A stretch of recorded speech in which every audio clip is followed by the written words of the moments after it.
ఆంధ్రప్రదేశ్లో ఢిల్లీని తలదన్నే liquor scam జరిగింది అని టీడీపీ నేతలు ఆరోపిస్తున్నారు. దీనిపై ఆడిట్ నివేదిక చూస్తూ ఉంటే ఏ స్థాయిలో అవినీతి జరిగిందో అర్థమవుతోందని చెప్తున్నారు. ఏకంగా 16,000 కోట్ల రూపాయల అవినీతి జరిగింది ఎక్సైజ్ శాఖలో అని చెప్తున్నారు. 2019 నుంచి 2024 మధ్యకాలంలో ఆంధ్రప్రదేశ్ ఎక్సైజ్ డిపార్ట్మెంట్లో పెద్ద ఎత్తున నిధుల తరలింపు జరిగింది, పెద్ద ఎత్తున స్కామ్ జరిగింది. ఈ స్కామ్ విలువే 16,000 కోట్ల రూపాయలు.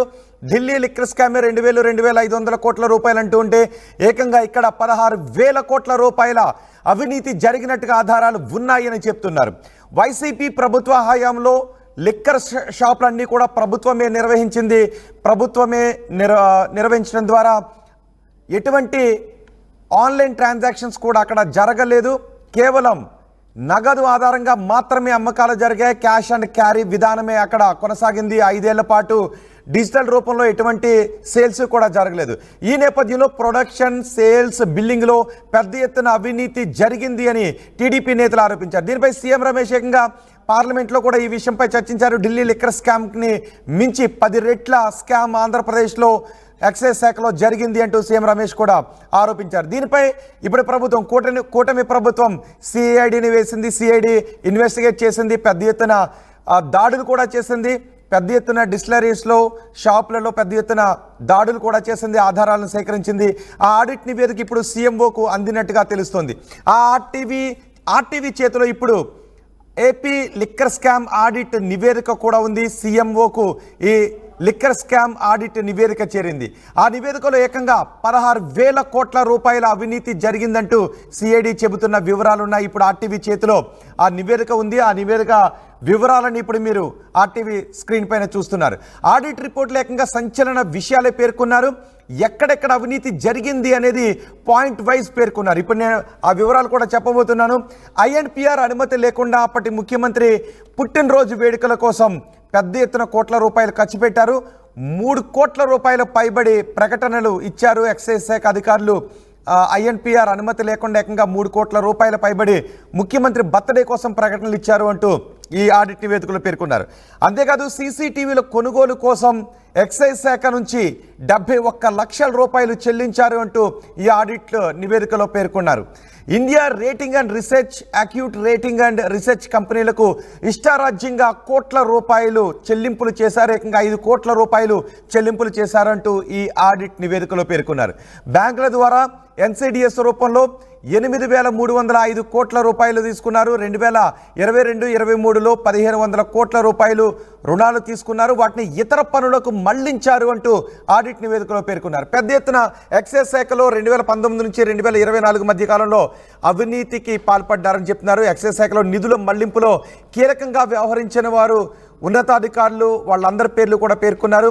ఈ స్కామ్లో రమేష్ రెడ్డి, వాసుదేవరెడ్డి, కరీముల్లా, ఓఎస్డి వేణుగోపాల్, నాగేశ్వరరావు కీలక పాత్ర పోషించినట్టుగా ఆడిట్ నివేదికలో చెప్తున్నారు.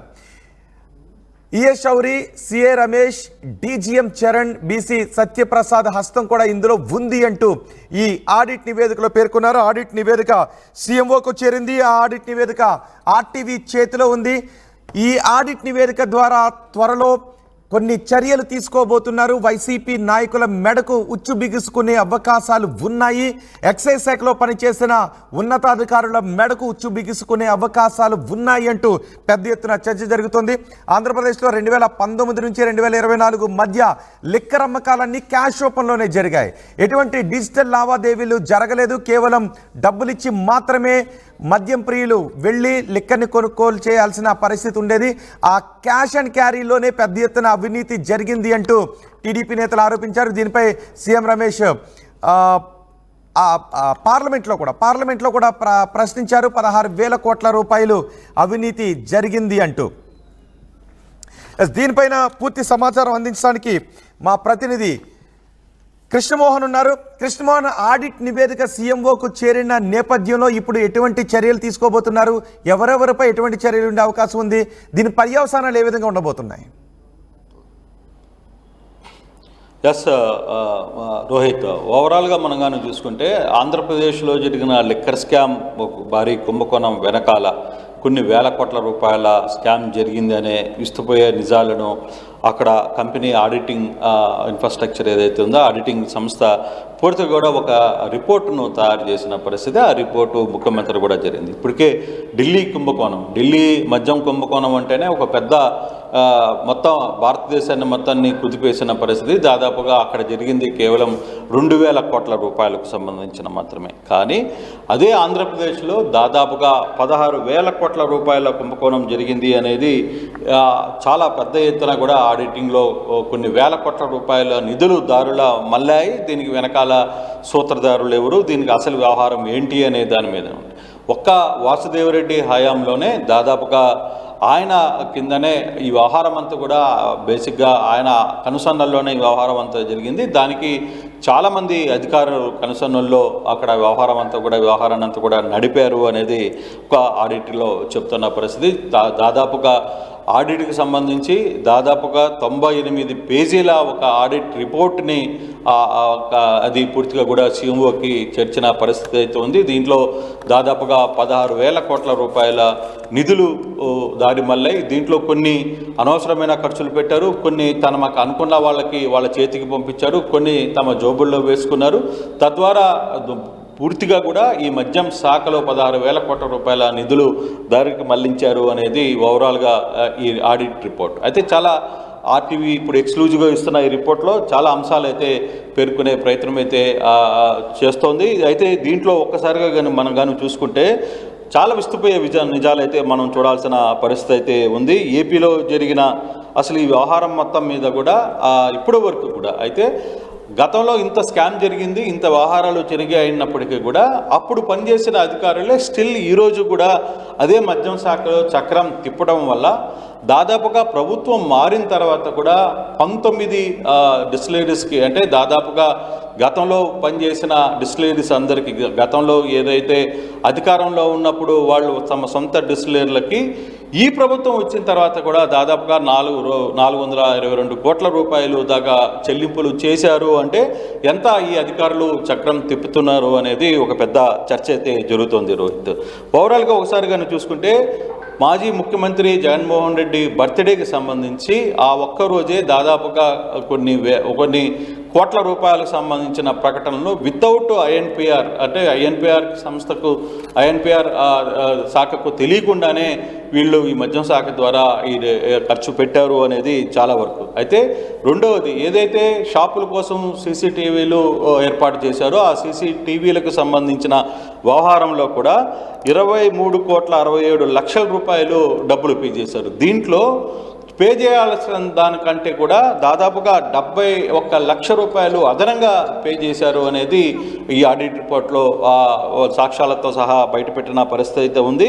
అయితే రాయలసీమకు సంబంధించిన ఒక ఎంపీ బినామీలుగా ఉన్న రెడ్డి ఎంటర్ప్రైజెస్ అండ్ తాడాయ్ తర్వాత క్యాపిటల్ మేనేజ్మెంట్ ఫెసిలిటీస్ సర్వీస్కి ఈపీఐ ఈఎస్ఐల రూపంలో దాదాపుగా 50 కోట్ల రూపాయలు చెల్లింపులే కాకుండా ఈ సంస్థకు సంబంధించి ఈ 3 సంస్థలకు ఏదైతే రెడ్డి ఎంటర్ప్రైజెస్, తాడాయ్ తర్వాత క్యాపిటల్ మేనేజ్మెంట్ ఫెసిలిటీస్ సర్వీసెస్ ఈ 3 కంపెనీలకి పెద్ద ఎత్తున నిధుల్ని కొన్ని వందల కోట్ల రూపాయల నిధుల్ని వీళ్ళకి సేకరించారు అనేది దాదాపుగా 50 కోట్ల రూపాయలు నిధుల్ని వీటికి అప్పచెప్పారు. అయితే ఈ 3 కంపెనీలకి ఏదైతే బ్యాంకు గ్యారంటీలు ఉండాలో ఆ బ్యాంకు గ్యారంటీల పత్రాలు కూడా ఈరోజు దాకా శాఖలో లేవు. ఆడిటింగ్లో వాళ్ళకి ఎవరికి కనపడలేదు. అంటే బ్యాంకు గ్యారంటీలు లేకుండానే ఇంత పెద్ద మొత్తంలో ఈ 3 కంపెనీలకి హ్యాండ్ ఓవర్ చేసి డబ్బులు అందజేశారు అనేది క్లియర్గా చెప్తుంది. ఇక ఇంకొక నెక్స్ట్ పాయింట్కి వస్తే దాదాపుగా 28 కంపెనీలకు అంటే 28 గత ప్రభుత్వంలో పనిచేసిన అస్మదీయ కంపెనీలకు కొత్త ప్రభుత్వం రాగానే అంటే కూటమి ప్రభుత్వం రాగానే 422 కోట్ల రూపాయలు హడావిడిగా చెల్లింపులు చేశారు. ఈ వ్యవహారంలో చాలామంది గతంలో పనిచేసిన అధికారులు స్టిల్ ఈ రోజుగా కీలకంగా పనిచేస్తున్న నేపథ్యంలో వాళ్ళే ఈ వ్యవహారాన్ని అంతా కూడా నడిపారు అనేది ఒక పెద్ద ఇష్యూ. రెండవది పబ్లిక్ ఇష్యూ బ్రాండ్ రేటింగ్కు సంబంధించి అంటే ఈ పబ్లిక్ ఇష్యూస్కి మద్యం శాఖ వెళ్ళినప్పుడు ఆ బ్రాండ్స్కి రేటింగ్స్ ఇస్తారు. ఆ రేటింగ్స్కి సందర్భంలో చాలా తవకతవకలు జరిగాయి అనేది చాలా క్లియర్గా చెప్తున్నారు. దీంట్లో బాండ రూపంలో, అంటే దీనికి సంబంధించి బాండ రూపంలో 8,305 కోట్లు ఫస్ట్ ఫేసు, రెండవ కేసు వచ్చి 22-23కు గాను 1,500 కోట్లు బ్యాంకుల ద్వారా రుణాలు పొంది డబ్బును వేరే వాటికి తరలింపు చేశారు. అయితే ఇంత అమౌంట్ని తీసుకున్న తర్వాత ఈ అమౌంట్ని ఎక్కడికి తరలించారు, ఆ నిధులు ఎక్కడికి వెళ్ళాయి అంటే బాండ్ మద్యం పాలసీలకు సంబంధించిన బాండ్ని లోన్లో పెట్టి బ్యాంకుల్లో పెట్టి దాదాపుగా 1,400 కోట్ల రూపాయలని బ్యాంకుల రూపంలో తీసుకుని ఆ డబ్బును ఎక్కడికి తరలించారు అనే దాని మీద కూడా ఇక్కడ పూర్తిగా కూడా వ్యవహారం మీద కొంత ఇష్యూ అయితే నడుస్తున్న పరిస్థితి అయితే ఉంది. అయితే ఈ బ్యాంకులకు సంబంధించి లేకపోతే ఇతర సంబంధించిన వ్యవహారంలో కీలకంగా కొన్ని కంపెనీలు పనిచేశాయి అనేది చాలా స్పష్టంగా అర్థమవుతుంది. దీంట్లో క్లియర్గా మనం కానీ ఒకసారి కానీ చూసుకుంటే ఈ రెండింటికి కంపెనీలకు సంబంధించిన వ్యవహారంలో చాలా కీలకమైన ఇష్యూస్ని కొంత ప్రధానంగా పబ్లిక్ ఇష్యూ బాండ్లకు సంబంధించిన వ్యవహారంలో ఇండియా రేటింగ్స్ అండ్ రీసెర్చ్ అనే ఒక కంపెనీకి, అలాగే అక్యూట్ రేటింగ్ ఏజెన్సీస్, ఈ రెండు కంపెనీలకి దాదాపుగా ఫీజుల రూపంలోనే కొన్ని కోట్ల రూపాయలు చెల్లించారు. అంటే వీటికి రేటింగ్స్ ఇస్తే కానీ బ్యాంకులు లోన్స్ ఇవ్వవు. సో అటువంటి యాంగిల్లోనే దీనికి సంబంధించి కొన్ని కోట్ల రూపాయల నిధులు దాదాపుగా, అంటే 2023లో కూడా ఫస్ట్ 8,300 రూపాయలు, అలాగే 5,1700 కోట్ల రూపాయలు ఒకసారి, మరోసారి 2023లో దాదాపుగా 1,300 కోట్ల రూపాయలు ఈ విధంగా కొంత నిధులను సేకరించారు. ఈ నిధులను సేకరించిన ఇష్యూస్లోనే ఈ ఇండియా రేటింగ్స్ రీసెర్చ్ సెంటర్కి, తర్వాత అక్యూరేట్ రేటింగ్ ఏజెన్సీస్కి రెండింటికి కూడా వీటికి ఫీజుల రూపంలోనే కొన్ని లక్షల రూపాయలు నిధులను సేకరించారు అనేది చాలా క్లియర్గా అర్థమవుతున్న పరిస్థితి. మరోవైపు చూసుకుంటే వీటన్నిటిలో కూడా కొంతమంది అధికారులు చాలా క్లియర్గా వ్యవహరించారు. ఈ అధికారులు వ్యవహరించిన ఈ వ్యవహారంలో పూర్తిగా కూడా చాలామంది అక్కడ పనిచేసిన ఓఎస్డీలు కావచ్చు, ఈఎస్లు కావచ్చు, డీజీఎంలు కావచ్చు, ఏపీఎంలు కావచ్చు, కొంతమంది కీలకమైన అధికారులు కింద స్థాయి నుంచి కూడా పెద్ద స్థాయిలో ఈ వ్యవహారాన్ని అంతా కూడా పెద్ద ఎత్తున నడిపించారు. ఓవరాల్ ఈ సబ్జెక్టులో దాదాపుగా 16,000 కోట్ల వరకు ఆ స్కామ్ జరిగింది. ఈ 16,000 కోట్ల స్కామ్ను నిగ్గుదేయాల్సిన బాధ్యత ప్రస్తుతం ఇప్పుడు సిట్ మీద ఉంది. ఏదైతే ప్రభుత్వం ఈ గవర్నమెంట్ వచ్చిన తర్వాత సిట్ని ఏర్పాటు చేసిందో, ఈ సిట్ ఇప్పటికే కొంత మూలాలను కదిలించే ప్రయత్నం అయితే చేస్తుంది. ఇప్పటికే కొన్ని షాపులకి అసలు 4 నెలల పాటు ఢిల్లీ లిక్కర్ స్కామ్ కంటే 10 రెట్ల అవినీతి జరిగిందని అంటూ ఉన్నారు. మరి ముఖ్యంగా ప్రొడక్షన్లో, బిల్డింగ్లో పెద్ద ఎత్తున అవకతవకలు జరిగాయి. అంతా కూడా క్యాష్ పద్ధతిలో మాత్రమే ట్రాన్సాక్షన్స్ జరగడంతో ఎక్సెస్ ప్రొడక్షన్ చేశారు. అక్కడ చాలా ఇర్రెగ్యులారిటీస్ ఉన్నాయని రైడ్స్ చేసినప్పుడు, సిఐడి రైడ్స్ చేసినప్పుడు అభిప్రాయపడ్డారు. సో దానికి సంబంధించి ఇప్పుడు ఈ ఆడిట్లో ఏదైనా కీలక సమాచారం లభ్యమైందా? అంటే బేసిక్గా ఆడిట్ ఇచ్చిన రిపోర్ట్ని ఇంకా తరువుగా సిట్ అయితే చాలా క్లియర్గా వ్యవహారం మీద చూస్తూ ఉంది. అంటే ఈ సిట్టు ఈ వ్యవహారం మీద నిన్న మొన్న కూడా కొన్ని రైడ్స్ అయితే చేసింది. ఈ రైడ్స్ విషయంలో కొన్ని గోడౌన్లకి వెళ్ళిన పరిస్థితి అయితే ఉంది. వీటిల్లో కూడా కొన్ని ఆసక్తికరమైన అంశాలు ఏంటంటే, వరప్రసాద్ రెడ్డి అనే వ్యక్తికి సంబంధించిన ఒక మద్యం షాపు దాదాపుగా కనీసం లైసెన్సులు అయిపోయి దాదాపుగా 4 నెలల పాటు వాటిని నడిపించారు. ఆ ఆహారంలో కూడా అక్కడ ఉన్న కొంతమంది కీలకమైన అధికారులు పూర్తిగా రోల్ చేశారు అనేది చాలా క్లియర్గా. ఇట్లాంటి అంశాలన్నింటి కూడా ఒక్కొక్కటి అధికారులు అయితే ఇప్పటికే సిట్ అధికారులు సేకరిస్తున్నారు. గతంలో డీజీఎంగా వచ్చిన శరణ్ కుమార్ని పోలీసు సిట్ పిలిపించింది, వారి దగ్గర కొంత సమాచారం ఉంది. అయితే ఇప్పటికే గతంలో సిఐడి చేసిన కొన్ని ఏదైతే కంపెనీలన్నింటినీ టార్గెట్ చేసి వాటి అన్నింటి ఫైల్స్ని ఆ ఆఫీసులో పెట్టిందో, కొంతమంది రాత్రికి ఈ వ్యవహారం ఆర్టీవీ 2-3 రోజులకి కథనాలు వస్తున్న నేపథ్యంలో అక్కడికి వెళ్ళి కొన్ని కాగితాలను కూడా మార్పు చేసే ప్రయత్నం చేశారని ఒక చర్చ కూడా జరుగుతుంది. అయితే ఈ వ్యవహారాన్ని పూర్తిగా కూడా సిట్ కొంత సీరియస్గానే తీసుకుంది. ఇప్పటికిప్పుడు ఈ వ్యవహారాన్ని కొంత లోతుగా వెళ్ళే పరిస్థితి అయితే కనబడుతుంది. అంటే ఆడిట్ ఇచ్చిన రిపోర్టింగ్ అది పక్కాగా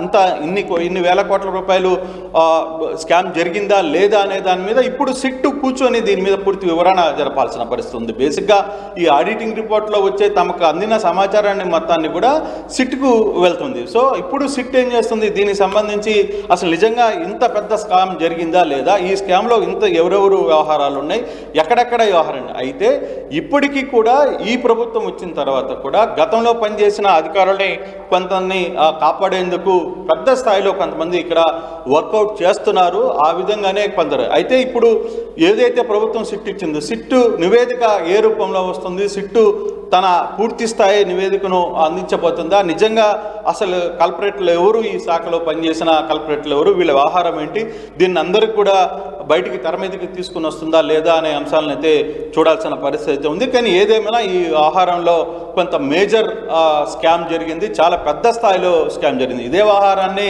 పార్లమెంట్లో సాక్షాత్తు రాజ్యసభ సభ్యుడు సానా సతీష్ కావచ్చు, సీఎం రమేష్ లాంటి ఎంపీలు కావచ్చు, వీళ్ళందరూ కూడా పార్లమెంటు సాక్షిగా మాట్లాడిన పరిస్థితి కూడా మనం చూసాం. అంటే ఏం జరగబోతుంది, ఢిల్లీ లిక్కర్ స్కామే ఇప్పుడు 20,000 కుంభకోణం జరిగింది.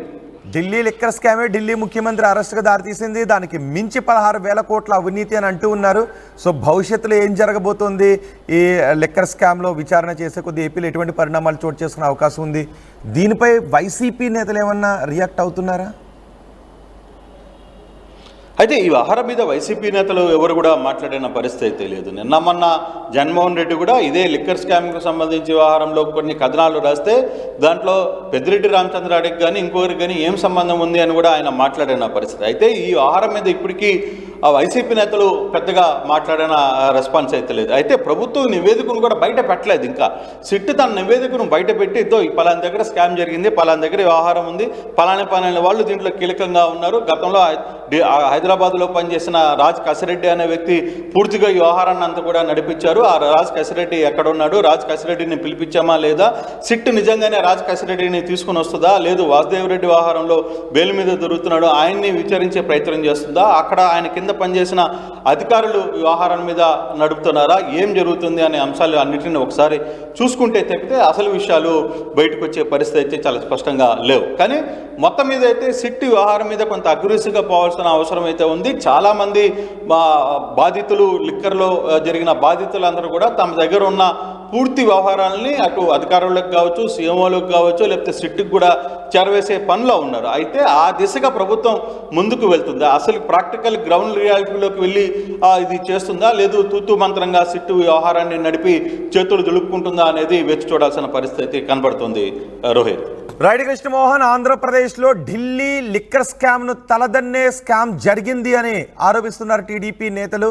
గతం నుంచి కూడా ఆంధ్రప్రదేశ్లో పెద్ద ఎత్తున లిక్కర్లో అవకతవకలకు పాల్పడ్డారు, లిక్కర్ విషయంలో నిధుల మళ్లింపుకు పాల్పడ్డారు. అంతా కూడా క్యాష్ ట్రాన్సాక్షన్సే జరుగుతూ ఉండటంతో పెద్ద ఎత్తున ప్రొడక్షన్కి బిల్లింగ్కి వ్యత్యాసం ఉంది, 1,000 కోట్ల రూపాయల అవినీతి జరుగుతుందంటూ టీడీపీ నేతలు ఆరోపించారు. కూటమి ప్రభుత్వం అధికారంలోకి రాగానే దానిపైన ఒక విచారణకు ఆదేశించింది. పెద్ద ఎత్తున రైడ్స్ కూడా జరిగాయి, డిస్టిలరీస్పై రైడ్స్ జరిగాయి, డిపోట్స్పై రైడ్స్ జరిగాయి, రిటైల్ షాపులపైన రైడ్స్ జరిగాయి, పెద్ద ఎత్తున డాక్యుమెంట్స్ని కూడా స్వాధీనం చేసుకున్నారు. సో ఇప్పుడు ఆడిట్ నివేదిక వచ్చింది, ఆడిట్ నివేదిక సీఎంఓకి సబ్మిట్ చేశారు. ఈ ఆడిట్ నివేదిక ఆర్టీవీ చేతిలో కూడా ఉంది. ఈ ఆడిట్ నివేదికలో ఏముంది అంటే ఏకంగా 16,000 కోట్ల రూపాయల అవినీతి జరిగింది అనే విషయాన్ని ఈ ఆడిట్ నివేదికలో పేర్కొన్నారు. సో భవిష్యత్తులో చాలా కీలక పరిణామాలు చోటు చేసుకునే అవకాశాలు ఉన్నాయి.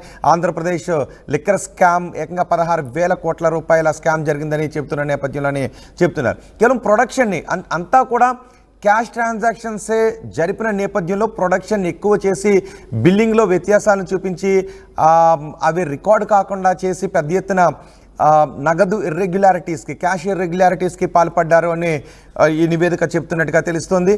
ఒకసారి ఇదే అంశంపై ఎంపీ సానా సతీష్ రాజ్యసభలో మాట్లాడారు. సానా సతీష్ ఏం మాట్లాడారో చూద్దాం. Sir, why the state is crippled? I'm telling that, sir. Last 5 years, whatever the liquor scam they done in the state, along with this MP, along with that MP, last 5 years they looted 20,000 crores, sir. For mines.